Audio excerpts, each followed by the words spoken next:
Oke guys, terima kasih telah mengeklik video ini.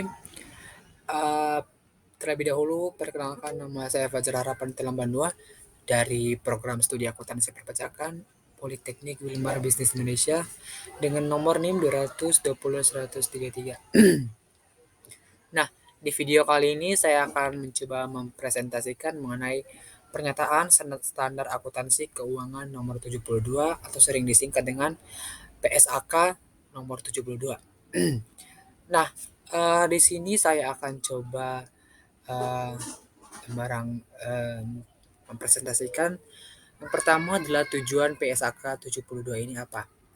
Nah, tujuan dari pernyataan ini adalah menetapkan prinsip yang diterapkan entitas untuk melaporkan informasi yang berguna kepada pengguna laporan keuangan tentang sifat, jumlah, waktu, dan ketidakpastian pendapatan dan arus kas yang timbul dari kontrak pelanggan.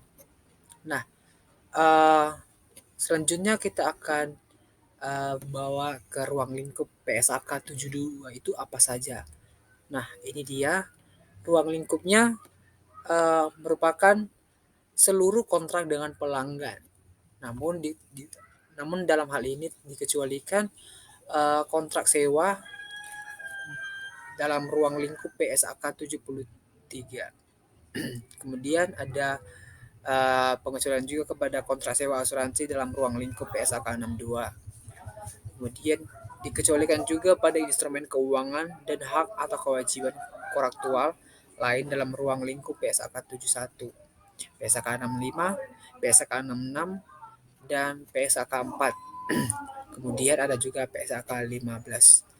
Nah, masing-masing dari PSAK ini, PSAK nomor 71 ini membahas tentang instrumen keuangan. Kemudian pada PSAK 65 membahas tentang laporan keuangan konsolidasi. Pada PSAK 66 ini membahas tentang berisikan tentang peraturan bersama, dan pada PSAK 4 ini berisikan tentang laporan keuangan tersendiri. Sedangkan PSAK 15 ini berisikan tentang investasi pada entitas asosiasi dan ventura bersama. Nah, bagaimanakah pengakuan PSAK nomor 72 ini? Langsung saja kita masuk ke slide berikutnya. Nah, pengakuannya ini dibagi dalam beberapa bagian ya teman-teman. Ada tiga. Yang pertama mengidentifikasi kontrak, terus kemudian ada kombinasi kontrak dan modifikasi kontrak. Yang pertama itu adalah mengidentifikasi kontrak. Nah, di sini entitas mempertimbangkan kemampuan intensi pelanggan untuk membayar jumlah imbalan ketika jatuh tempo. Jadi kalau misalkan diidentifikasi kurang mampu untuk membayar ya jangan gitu.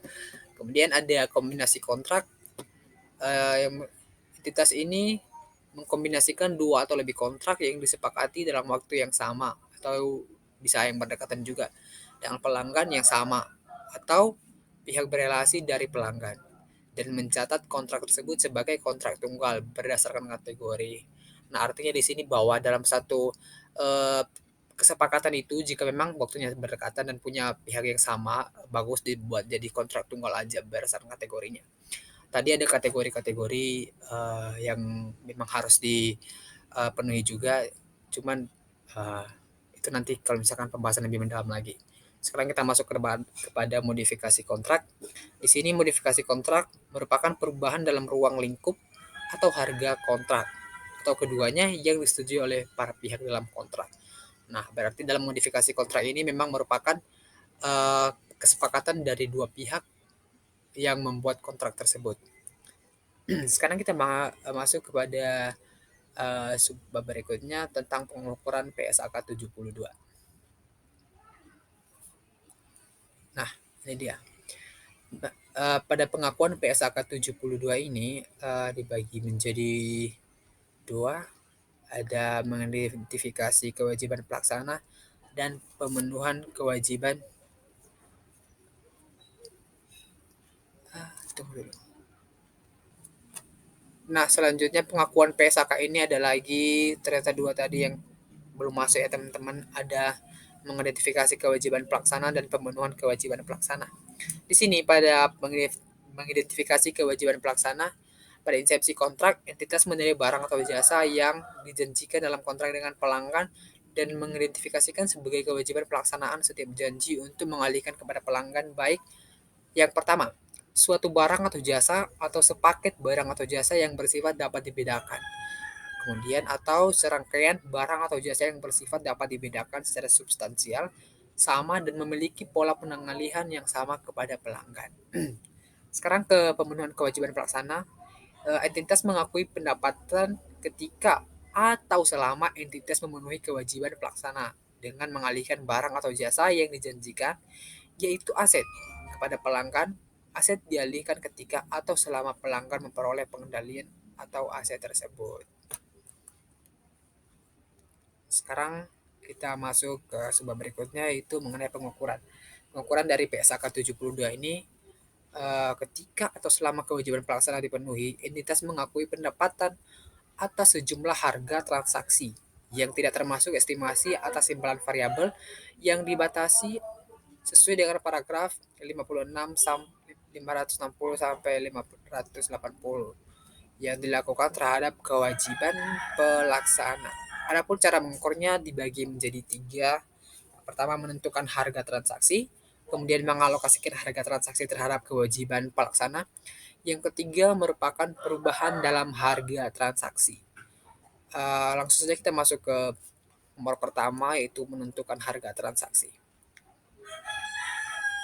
Nah, entitas mempertimbangkan syarat kontrak dan praktik bisnis umum entitas untuk menentukan harga transaksi. Harga transaksi adalah jumlah imbalan yang diperkirakan menjadi hak entitas dalam pertukaran untuk mengalihkan barang atau jasa yang dijanjikan kepada pelanggan. Tidak termasuk jumlah yang ditagih atas nama pihak ketiga, sebagai contoh beberapa pajak penjualan.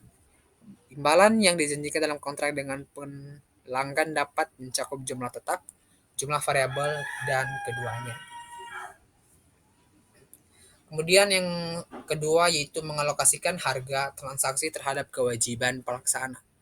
Tujuan ketika mengalokasikan harga transaksi adalah entitas mengalokasikan harga transaksi terhadap setiap kewajiban pelaksana atau barang atau jasa bersifat dapat dibedakan dalam jumlah yang menggambarkan jumlah imbalan yang diperkirakan menjadi hak entitas dalam pertukaran atau mengalihkan barang atau jasa yang dijanjikan kepada pelanggan. Yang ketiga, perubahan dalam harga transaksi.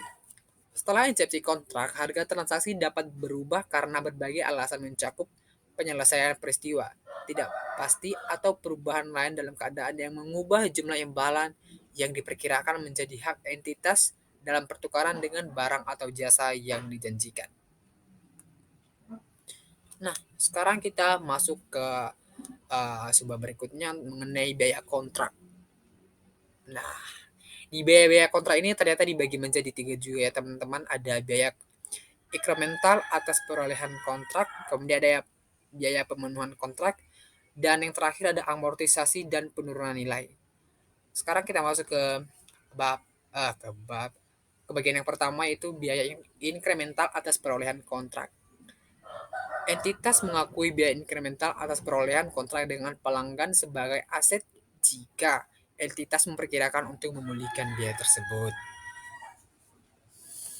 Kemudian yang kedua, biaya pemenuhan kontrak.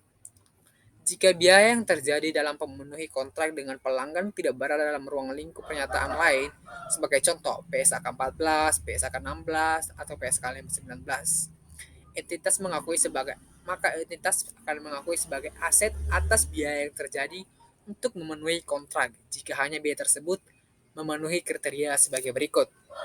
Nah, kriterianya ada tiga yang teman-teman. Yang pertama itu biaya berkaitan secara langsung dengan kontrak atau untuk kontrak yang diantisipasi dapat diidentifikasi secara spesifik oleh entitas.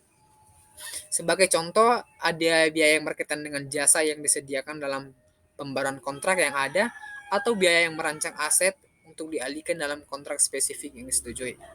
Kemudian kedua, biaya menghasilkan atau meningkatkan sumber daya entitas yang akan digunakan dalam pemenuhan atau dalam melanjutkan pemenuhan kewajiban pelaksana di masa depan. Yang terakhir, ketiga itu biaya diharapkan akan dipulihkan. Kemudian ada tadi yang biaya kontrak terakhir yaitu amortisasi dan penurunan nilai. Nah, di sini entitas memutakhirkan amortisasi untuk mencerminkan perubahan signifikan dalam waktu yang diperkirakan entitas atas pengalihan barang atau jasa kepada pelanggan yang berkaitan dengan aset.